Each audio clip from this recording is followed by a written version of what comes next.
Bonjour à tous et bienvenue à ce séminaire consacré à Click and Printing. Je me présente, Reynald Deflèche, je suis membre de l'équipe avant-vente de Click France. Aujourd'hui, nous allons parler de Click and Printing, un outil complémentaire à la plateforme qui permet de valoriser l'existant que vous avez déjà créé en ClickSense et ClickView. On a l'habitude d'utiliser ClickSense et ClickView pour tout ce qui concerne l'analyse exploratoire de la donnée et dynamique de celle-ci. Click and Printing va ajouter des capacités de diffusion statique de rapports. En termes de création, Click and Printing va s'appuyer sur les formats les plus standards du marché. Va également pouvoir se connecter à différents types de sources et d'applications pour avoir au final un rendu graphique de très haut niveau. Les formats standards que l'on a l'habitude d'utiliser en format en suite Office sont PowerPoint, Excel, Word. Click and Printing peut également générer du PDF, de l'HTML et des images. Toute la création des rapports se base sur une interface de type glisser-déposer qui va réutiliser les composants des applications ClickSense et ClickView, que ce soit en forme de table, de tableau ou d'objet. La capacité de Click and Printing est également de se connecter à différentes applications et peut-être potentiellement plusieurs applications à la fois, que ce soit du ClickSense et ou du ClickView. Donc on peut combiner dans un seul et même rapport des données provenant des applications ClickSense, quelles qu'elles soient, ou de ClickView, et d'avoir finalement un seul et même rapport qui va récupérer ces informations et les condenser. On va pouvoir générer également des rapports qui vont être découpés sous forme de dimensions, par exemple, et les envoyer aux personnes. Donc un rapport, lui, va être exécuté une seule fois, mais potentiellement découpé sur un axe, par exemple les pays, et donc N rapports vont être créés, un pour la France, un pour l'Angleterre, un pour l'Italie, et vont être ensuite envoyés aux bonnes personnes.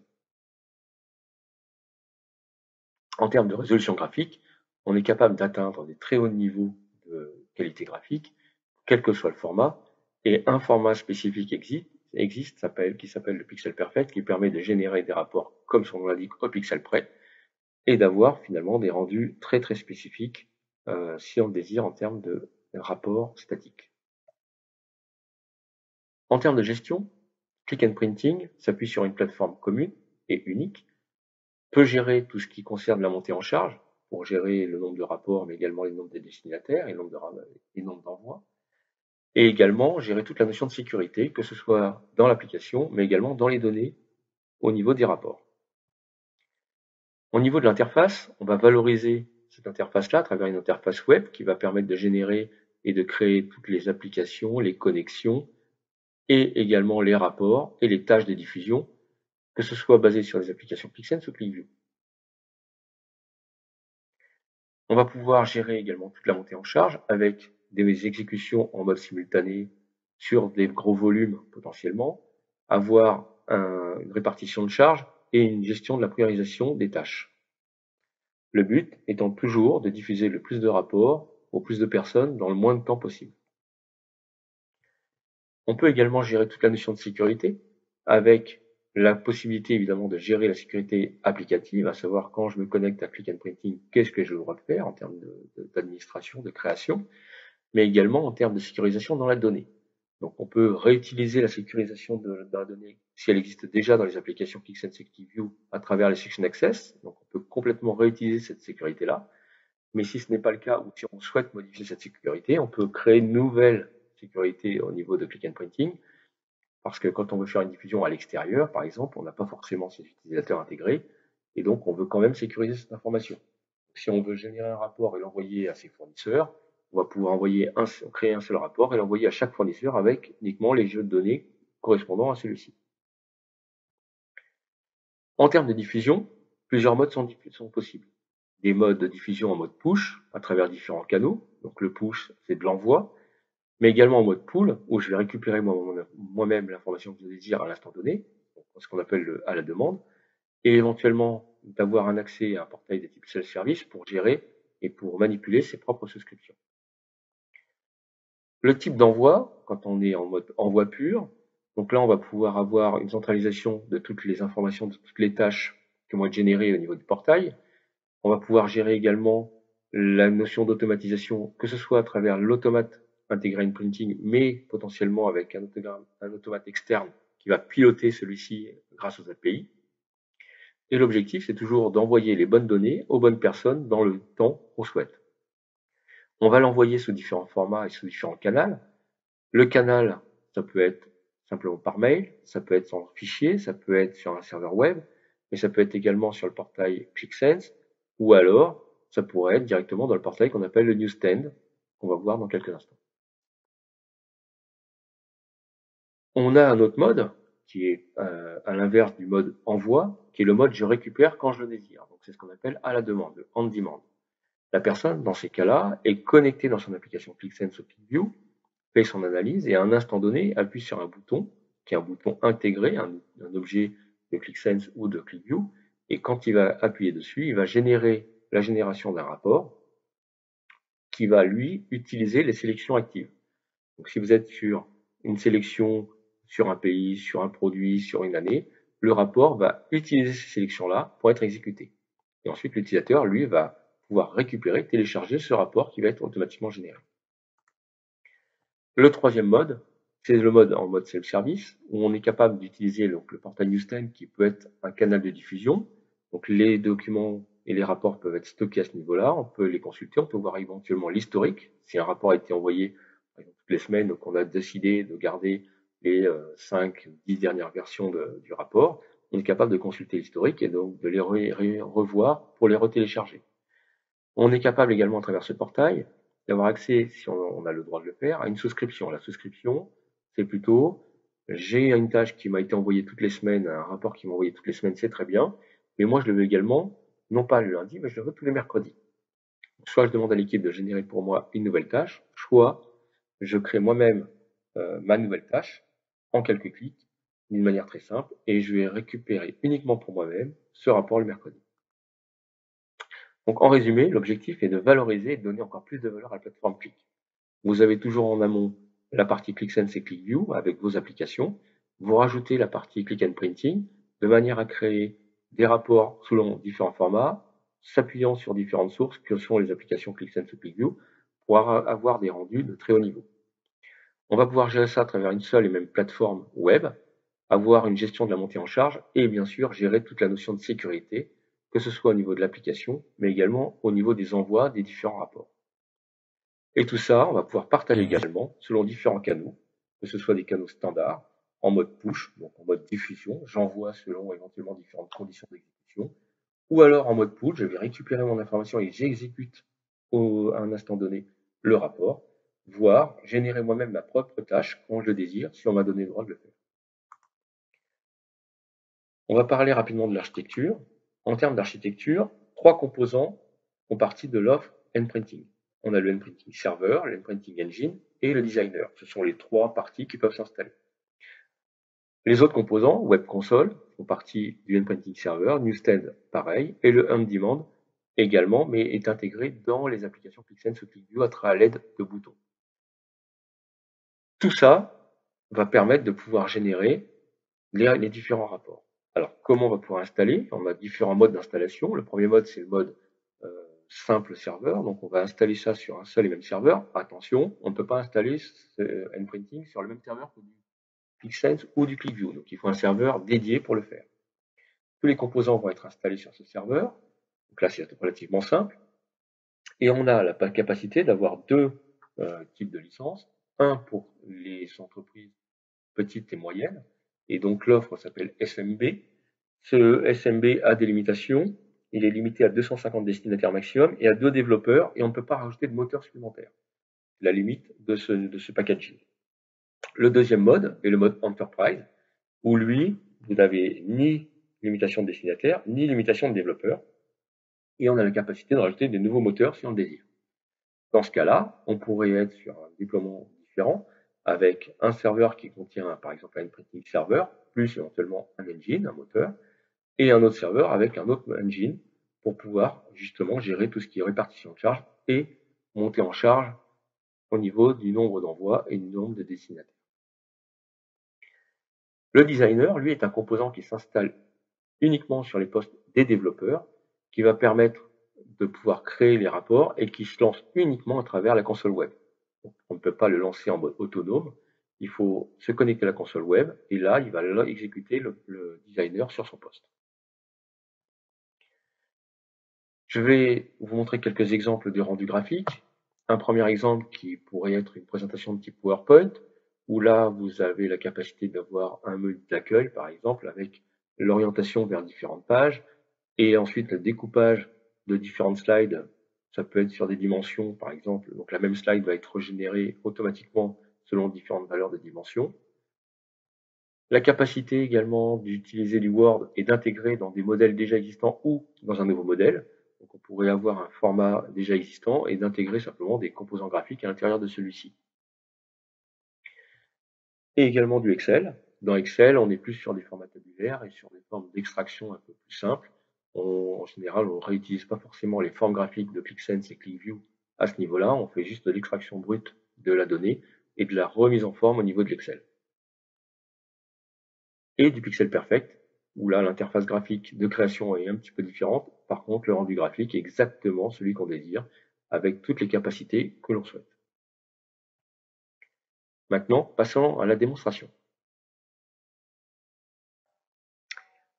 Me voici maintenant dans l'interface de Nprinting. Comme vous pouvez le constater, c'est une interface qui est entièrement web. Je suis dans mon navigateur.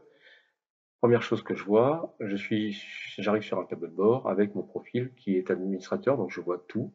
Je vois toutes les tâches, je vois tous les rapports, ainsi que toutes les applications.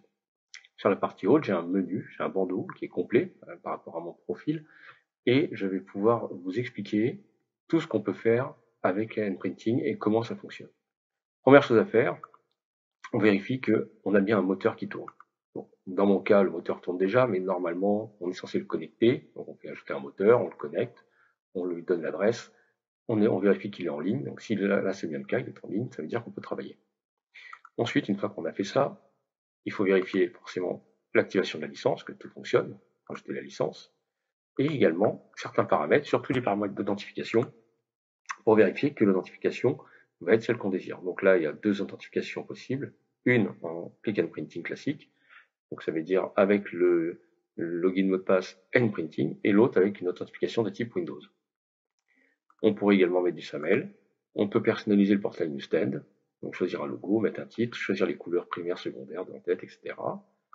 Paramétrer les envois de mails, donc avec le nom du serveur et quelques informations. Et éventuellement rajouter des modèles par défaut. Donc là, les modèles par défaut, ça veut dire que quand je vais créer un rapport basé sur un modèle PowerPoint, je vais m'en trouver dans mon éditeur PowerPoint, mais en plus de ça, il va charger le modèle que j'aurais mis et que j'aurais stocké à ce niveau-là. Ça veut dire que on a des modèles d'entreprise, on les met ici, on a tout de suite, lors de la création du rapport, le logo, les polices, les couleurs, etc. qui seront mis directement. Et ensuite, éventuellement, on paramètre la partie on demand dont j'ai parlé précédemment et qu'on verra lors de la démonstration. Une fois qu'on a fait ça, on va parler des utilisateurs, parce que c'est important aussi d'avoir les utilisateurs. Donc les utilisateurs, par défaut, on peut les saisir soit manuellement quand il s'agit de très peu d'utilisateurs, ça c'est faisable. Donc quand je regarde mon profil, il y a quelques champs en gras qui sont obligatoires, le nom, l'email, le fuseau horaire, les paramètres régionaux. Les autres ne sont pas obligatoires, mais typiquement, le fait de rentrer un compte de domaine permettra d'utiliser l'authentification de type Windows. Si je renseigne également les champs qui sont dans le détail, ça peut être très intéressant de renseigner ces champs-là, même si je mets autre chose, hein, rien ne m'empêche de mettre au niveau de titre autre chose, un service, ou donc le service j'ai déjà, mais une autre information. Ce sont juste des champs libres qui peuvent être réutilisés ensuite lors de la création de mails. Pareil, on peut créer différents types d'emails, hein, non pas une mais plusieurs adresses éventuellement, email de secours et autres. Les groupes de diffusion, ce sont des groupes qui sont créés au niveau Nprinting. Donc là, on peut les créer dans Nprinting directement. Les filtres, j'en parlerai après, mais qui seront attribués à l'utilisateur. Et éventuellement, après, le rôle, dans quel rôle je vais avoir le droit d'utiliser quand je serai connecté. Ensuite, au niveau des tâches, ce qui est important de connaître, c'est les tâches d'importation. Je viens de parler des utilisateurs, mais une tâche d'importation va servir à justement intégrer les utilisateurs automatiquement. Alors soit on le fait à travers un fichier Excel, donc il existe un template Excel avec l'importation des utilisateurs, des groupes, des filtres automatiquement. Donc ça veut dire que si on importe la première fois, on va créer et on va mettre les entrées au niveau du référentiel printing. Si on fait des modifications dans le fichier Excel et qu'on recharge ce fichier-là, il va les vérifier, il va les comparer et mettre à jour, supprimer, etc. en fonction de ce qu'on lui a demandé. Ou alors, on peut faire la même chose, mais cette fois-ci basée sur un annuaire LDAP. On va faire exactement la même chose, on va importer avec, en fonction de paramètres, d'attributs, des utilisateurs ou des groupes d'utilisateurs, et ensuite, on va les mettre à jour automatiquement. Ce sont des tâches qui vont être ensuite récurrentes et qui vont permettre de mettre à jour les différents utilisateurs à tout moment. Maintenant, on va rentrer vraiment dans le principe de N-Printing, et quand on regarde en fait le principe d'N-Printing, sur la partie en haut à gauche, c'est application. Attention, gros warning, quand on voit les applications ici, ce ne sont pas les applications de type ClickSense ou ClickView, ce sont les applications de type N-Printing. Moi, je considère que c'est un domaine fonctionnel. Donc, je vais appeler ça un domaine fonctionnel pendant la démonstration. J'ai plusieurs domaines, dont un qui s'appelle démo. Donc, si on regarde bien, il n'y a rien dedans, c'est juste un container, un genre d'ensemble dans lequel je vais pouvoir stocker plein d'éléments. Qu'est-ce que je vais stocker ici? Je vais stocker des connexions, je vais stocker des filtres, des conditions, des rapports et des tâches. Tous ces éléments seront stockés sous ce domaine-là. Et ce domaine pourra ensuite être sécurisé. Donc on va pouvoir attribuer des domaines à des personnes. Donc certaines personnes pourront voir que certains domaines, de type par exemple développement, de type production, de type démonstration, et d'autres en verront d'autres. Comme ça permet de vraiment sécuriser l'aspect de création et d'utilisation de la plateforme. Les connexions, je vais juste éditer une connexion déjà existante. Donc une connexion, c'est la même chose. Quand on crée une connexion, il y a des champs obligatoires. Donc le nom, forcément. L'application, et on voit que là, c'est grisé. Donc quand c'est grisé, ça veut dire qu'une fois que la connexion est créée, on ne peut plus la changer de domaine. Donc si je veux recréer la même connexion sur l'application Call Center, mais dans un autre domaine de N-Printing, je suis obligé d'en créer une seconde. Et là, je pourrais le créer dans le deuxième domaine. Mais ce sont vraiment deux éléments séparés. La source, donc ClickSense ou ClickView, on voit à ce niveau-là, l'adresse du proxy, son ID pour se connecter dessus, éventuellement une identité de type Windows, et j'ai un bouton exécuter la vérification qui va exécuter pour moi toutes les vérifications nécessaires pour être certain que tout fonctionne. Donc là, tout est dans le vert, j'ai aucun problème. Je peux recharger les métadonnées. À quoi ça sert de recharger les métadonnées? C'est quelque chose qui est obligatoire. N-Printing, quand il va créer ses rapports, quand on va être dans l'éditeur, on va se connecter sur le référentiel qui contient ces fameuses métadonnées.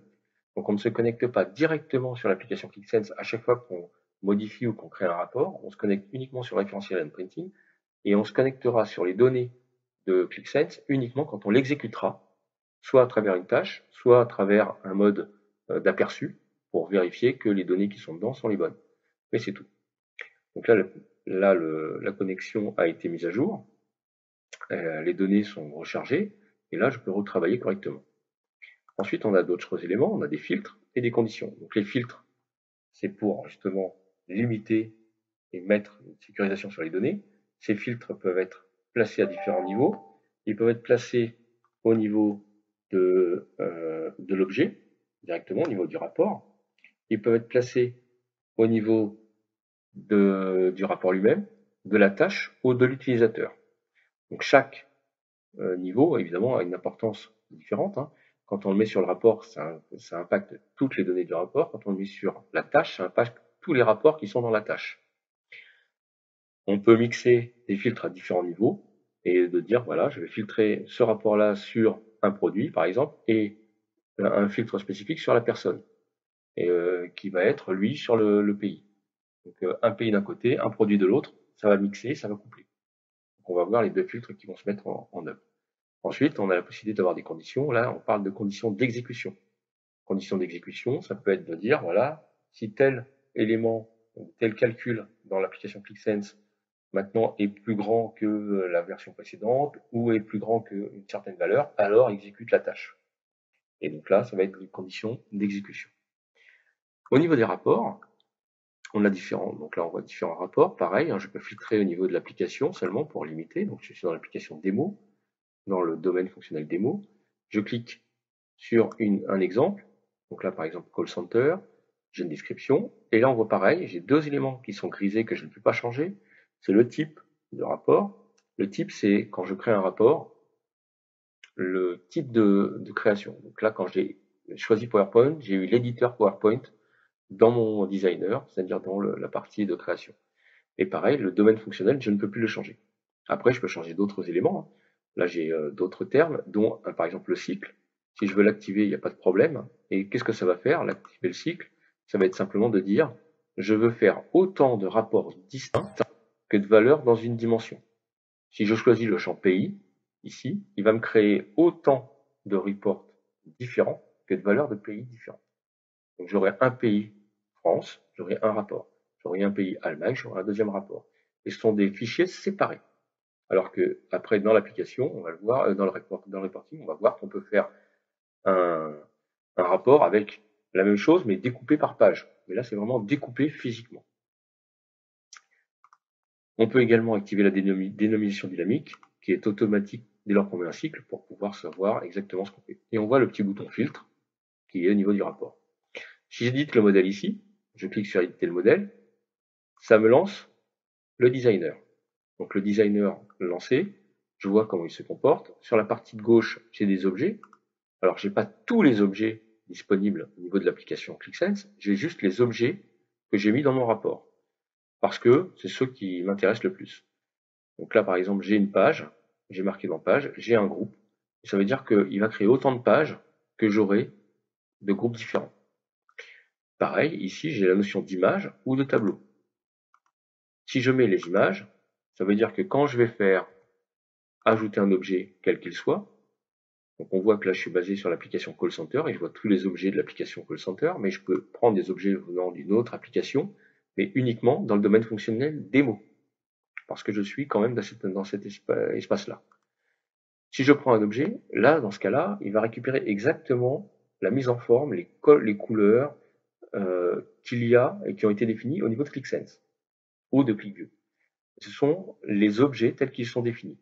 Alors que si je prends le même objet, mais cette fois-ci sous forme de tableau, je peux le faire sur un objet déjà existant, quel qu'il soit. Il va juste récupérer cette fois-ci non pas la forme graphique, mais les données qui ont créé la forme graphique. Donc vraiment les données de base pour la création de la forme graphique.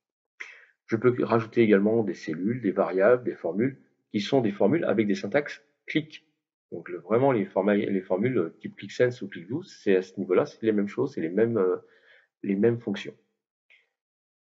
Donc la création se passe comment? Ça se passe en prenant un objet, en faisant un glisser-déposer, en le mettant sur l'interface graphique, et ensuite en redimensionnant. Je suis dans du PowerPoint. Si je veux créer une nouvelle slide à ce niveau-là, ça va être du PowerPoint et je vais pouvoir insérer des éléments, tout simplement.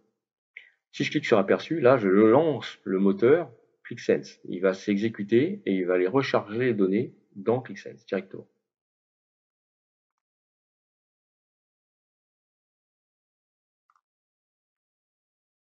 Je suis revenu dans mon interface. Je vais revenir dans la partie des rapports et je vais créer un nouveau rapport. Là, je vais prendre un rapport que je vais créer et que je vais nommer mon rapport entité. Le rapport entité, c'est quoi? C'est ce qu'on appelle le click entity. Et là, je vais aller chercher encore une fois donc le type click entity. Je le mets dans le domaine fonctionnel démo. Je choisis une connexion sur laquelle je me base. Je prends toujours mon call center ici. Et là, je vais avoir accès à tous les objets.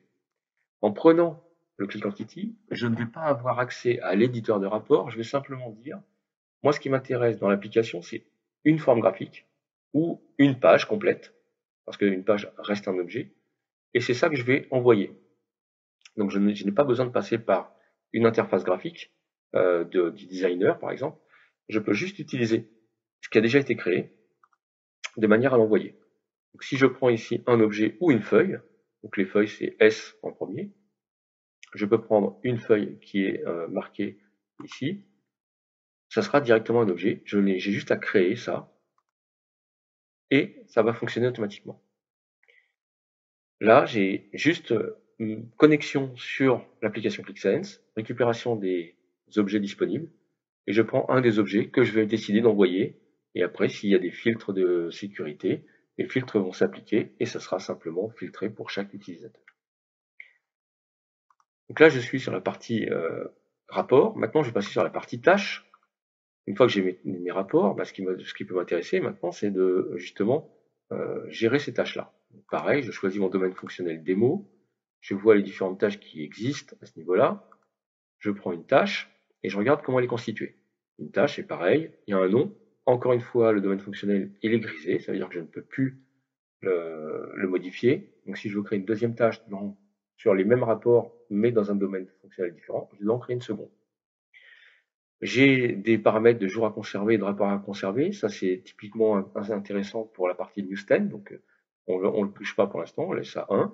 Mais ça voudra dire que, on va dire, je vais conserver 10 versions de ce rapport-là pendant 30 jours, par exemple. Je donne les rapports que je vais exécuter. Donc là, les rapports, j'ai la liste des rapports qui vont être exécutés. Donc là, j'ai 2 rapports dans 2 formats différents, selon la qualité. Évidemment, je peux en rajouter d'autres. À quel destinataire je vais l'envoyer? Donc, je peux l'envoyer à des utilisateurs ou des groupes utilisateurs. Donc là, encore une fois, ce sont les utilisateurs N-Printing. Éventuellement, s'il y a des filtres ou pas, donc là, j'en ai pas sélectionné. Dans quelle destination je vais l'envoyer? Donc là, on voit que chacun peut avoir des destinations différentes. Donc là, par exemple, je vais me l'envoyer à moi par email. Et sur la partie groupe, je vais l'envoyer sur le portail Newsstand. Et les autres, bah, c'est moi qui vais décider si ça va être le Newsstand, le hub, l'email, etc. Ensuite, le message électronique sur lequel l'outil va s'appuyer pour la création et l'envoi, tout simplement. Donc là, il va y avoir l'utilisation du nom de la personne, qui sont les noms définis au niveau de l'interface. Et là, on peut les modifier et créer un message un peu personnalisé, voire même en intégrant dans le corps du message un graphique ou un indicateur si on le désire. Les déclencheurs, c'est l'automatisation. Donc c'est l'automate. J'en ai parlé tout à l'heure lors de la présentation. À ce niveau-là, on va dire voilà, je vais le déclencher tous les lundis à telle heure et ça va durer pendant 6 mois, 1 an ou indéfiniment, etc., etc. Donc ça, c'est vraiment la notion de déclenchement, c'est la notion d'automatisation. Et éventuellement, sous quelles conditions? Donc là, on va rajouter les conditions qui existent déjà et on va lui dire est-ce que la condition 1 telle qui a été créée, elle est vraie ou elle est fausse?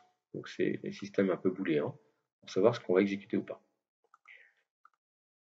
Une fois que les tâches sont lancées ou paramétrées, elles vont juste exécuter au niveau du moteur. Ça, c'est la première partie. Maintenant, je vais passer sur la partie, c'est vraiment la notion qu'on a nommée en push lors de la présentation PowerPoint. C'est-à-dire que l'utilisateur, lui, est passif, on lui envoie de l'information. Le push peut être fait dans le Newsstand, donc dans le fameux portail Newsstand. Dans ce portail-là, moi, je suis connecté, je vois, donc il y a deux choses, il y a les rapports qui m'ont été distribués, donc je les vois sur la partie gauche, et j'ai un autre onglet abonnement parce que j'ai le droit d'y aller, et j'en parlerai juste après. Donc je regarde ici les différents rapports qui m'ont été envoyés, et ce qu'on peut voir sur les rapports, par exemple, je vais prendre le performance vente en PowerPoint, et je vais afficher l'historique. Ce rapport, il m'a été envoyé 3 fois, 2 fois le 6 septembre et 1 fois le 14 avril. Si j'ai envie de consulter les informations du 6 septembre à 16h30, j'ai juste à cliquer dessus, je vois le rapport tel qu'il a été généré pour moi à l'époque, je vois le rapport, et si ce rapport-là m'intéresse, je le télécharge.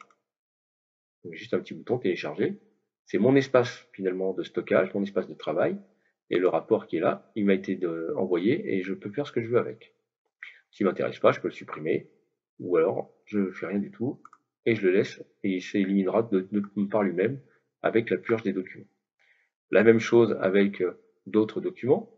Et par exemple là, j'en ai reçu un il y a peu longtemps, donc je le regarde également. Pareil, c'est un document de type PowerPoint, je peux le récupérer si je le désire et je peux le réutiliser si ça m'intéresse. Ça, c'est les documents qui m'ont été envoyés. Donc je les vois, je peux les consulter, les télécharger.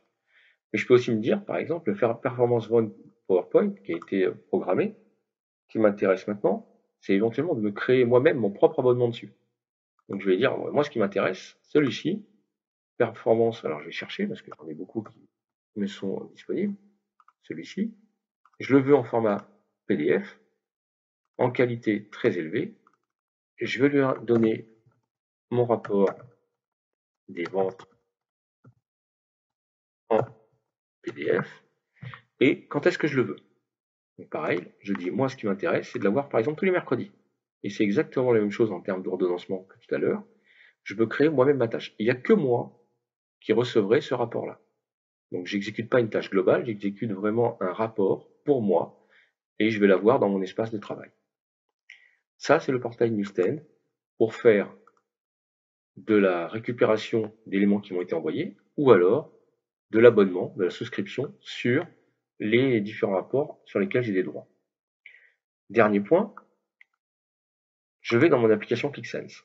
Donc je suis dans mon application ClickSense à ce niveau-là, et comme on peut le voir sur la partie en haut à droite, il y a un bouton qui s'appelle Report que j'ai intégré dans mon application. Ce bouton Report, à quoi il sert? Quand je clique dessus, je peux voir les différents rapports que j'ai exécutés par moi-même, donc en mode, cette fois-ci, non pas automatisation, mais plutôt en mode, je vais récupérer l'information. Donc quand je le désire, en mode pool, je vais récupérer cette information. Donc là, ce qui m'intéresse, par exemple, c'est de le lancer maintenant. Donc, soit je fais nouveau rapport, je choisis le rapport que j'exécute, parce que j'ai plusieurs rapports que je peux exécuter, et le format dans lequel je le veux. Et là, il lance la tâche automatiquement. Donc on voit que la tâche tourne. Je peux continuer à travailler pendant ce temps-là.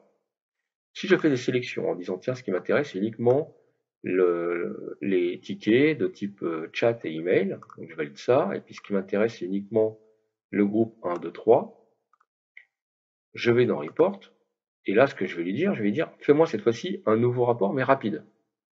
À quoi ça va faire? Alors, qu'est-ce que ça va faire? C'est principalement que, en faisant ça, on a préparamétré un rapport, un format et un rapport, et il est exécuté directement. Donc là, j'ai exécuté, j'ai mon premier rapport qui vient d'être mis à disposition, ainsi que le deuxième. Je vais regarder à quoi ils correspondent. Donc je regarde le PDF, je le récupère. Donc le PDF, le voici. C'est celui qui a été exécuté au départ. Donc j'avais tous les niveaux, j'ai 5 pages, avec les informations correspondant à chacune des pages. Si je regarde maintenant le deuxième,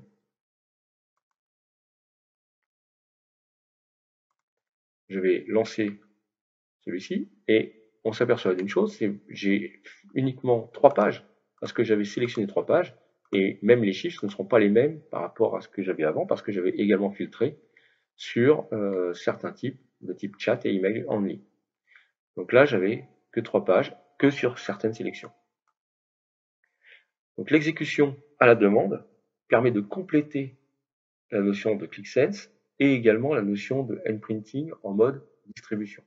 C'est un nouveau mode de distribution qui est intégré dans l'application. Alors, le bouton, on peut le mettre où on veut. Hein. Là, je l'ai mis sur la page pour que ce soit plus parlant, mais on peut créer une page spécifique d'action pour pouvoir l'exécuter. Et là, on a la totalité entre le mode push d'un côté sur l'interface et le mode pull par l'utilisateur au niveau de ClickSense. Je reviens dans mon interface graphique à ce niveau-là. Juste pour terminer, on a l'exécution de toutes les tâches qui ont été exécutées. Donc j'ai des rapports qui me permettent de savoir ce qui s'est passé au niveau de mes différentes tâches, mais également au niveau des tâches à la demande. Donc là, je peux voir que c'est moi qui ai exécuté cet élément-là, à quel moment, et le temps que ça a mis. Je reviens sur mon point de départ, juste pour faire un récapitulatif. Donc la partie Click and Printing, comme on l'a vu, elle est entièrement web. On a la capacité de filtrer, de sélectionner les différents rôles, les différentes possibilités pour chaque utilisateur, et également ensuite la capacité d'attribuer ces rôles en fonction de nos besoins. Le designer, lui, s'installe localement, il est appelé automatiquement quand on fait un rapport et quand on veut l'éditer, sauf dans le cas du clic entité où il n'y a pas besoin du designer, parce qu'on bypass cette partie-là. Et ensuite, on va créer les rapports, les tâches, administrer tout ça d'une manière automatique pour que ça puisse distribuer les fameux rapports souhaités aux différents utilisateurs avec la sécurité qu'on veut. Merci pour votre attention et maintenant, passons à la session de questions-réponses.